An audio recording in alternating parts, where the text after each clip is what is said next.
Okay, for problem number 41, the galvanometer in exercise 40 is used in a voltmeter with a full scale reading of 15 volts.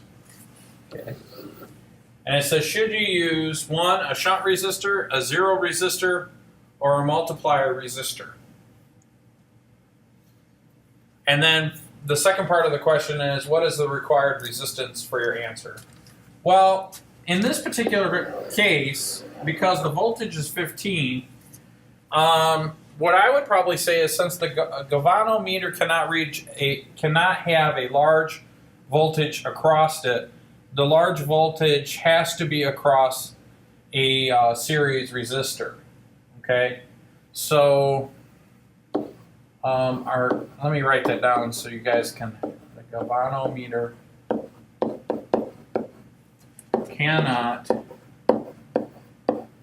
have a large voltage across it. Okay, so I can't have a large voltage across it, and so it has to be across the series resistor.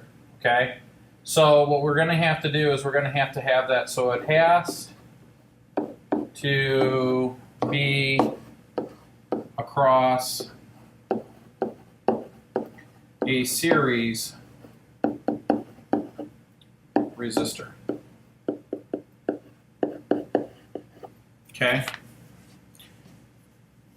So then the part B, it says,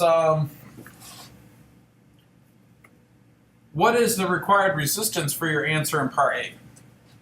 Well, the relationship, remember, is the current across the galvanometer is equal to the voltage over this stuff. And when they want to know the resistance, they're really asking that. So we're going to solve that, which should be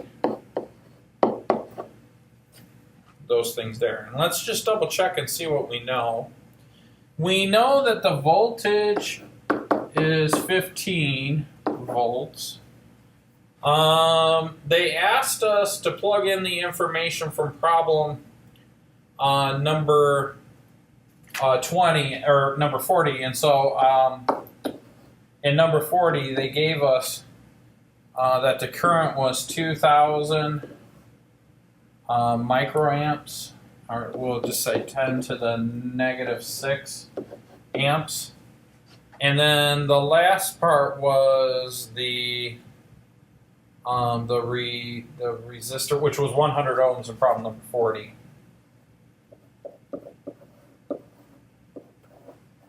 So those were the parameters that were given to us in problem number 40.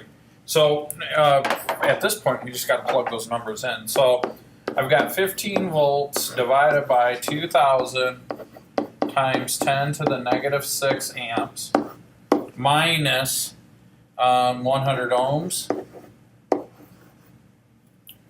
And if I crank through and do the math on that, I get 7.4 times 10 to the third ohms is the resistance across the multiplier resistor. And I think in your textbook they write it as kilo ohms, right? Because 10 to the 3 is kilo. Okay, so I think this is the answer for part B. Okay.